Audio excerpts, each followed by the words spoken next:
A recent sexual abuse case in Alabama is now prompting state lawmakers to take a closer look at the death penalty and whether it should be used for sex crimes against children. The alleged sex trafficking operation took place in Bibb County. 7 people have been arrested, and there are multiple children believed to be victims. This afternoon, the sheriff of Bibb County and the attorney general and several lawmakers held a news conference vowing to make some changes in the law. Some lawmakers call it a reignited push for the death penalty, and it's an option they believe should be put on the table.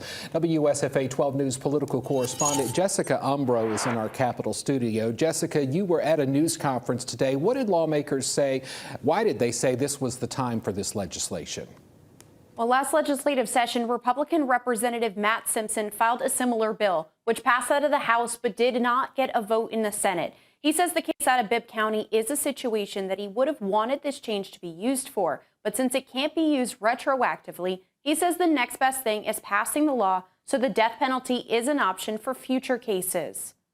When you have situations like what happened in Bibb County, that would be up to the Bibb County prosecutor, but this would be a tool that they would have in their belt that they could if they decided to use that. Representative Simpson is planning to file a bill in the Alabama House, which would make those convicted of rape or sodomy of a child 12 years old or younger eligible to get the death penalty. Republican Senator April Weaver, who represents Bibb County, says she'll be filing a bill in the Senate. I defy anyone, anywhere, with any conscience or any sense of morals to look at this case and others like it and argue that the death penalty is not appropriate. Attorney General Steve Marshall said in his 25 years as a prosecutor, the case out of Bibb County is the worst that he's ever seen. In 2008, the Supreme Court ruled that the death penalty can only be used in cases involving the loss of life. But Simpson and Weaver say they think that they have the momentum to change that, saying that a handful of other states have passed similar laws, which they say could put pressure on the Supreme Court to reconsider. At the press conference, Bibb County Sheriff Jody Wade said he backs the effort.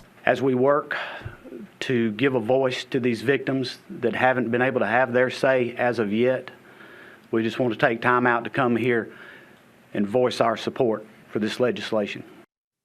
During that press conference, I asked Representative Simpson about if Alabama's legal system could handle additional death penalty cases, which typically see multiple rounds of appeals before a death sentence is carried out. He said he does think the system can handle it, and he said it's what's necessary to prevent these cases from happening in the future. Mark? All right, we'll see, Jessica. Thank you. The 2026 legislative session starts in January. Representative Simpson and Senator Weaver say they're looking forward to getting additional co-sponsors for their legislation and before then to help push the bill on to the governor's desk.